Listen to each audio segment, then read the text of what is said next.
Apa yang penting saya nak bagi 7 lagi tambahan untuk buah pinggang. Banyak saya cerita tentang minuman celery yang pure tu, jangan campur apa-apa. Lepas tu air bali, lepas tu air beetroot. Tiga-tiga tu kita tukar-tukar, tapi saya nak tambah lagi.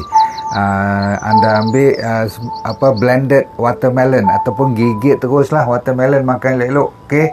Yang tu bagus sebab dia ada citrulline. Pineapple sebab dia ada bromelain. Semua ni bagus untuk buah pinggang. Nanas, apple, terutama kulit, kalau dah cuci elok, kulit tu yang mahal, okey.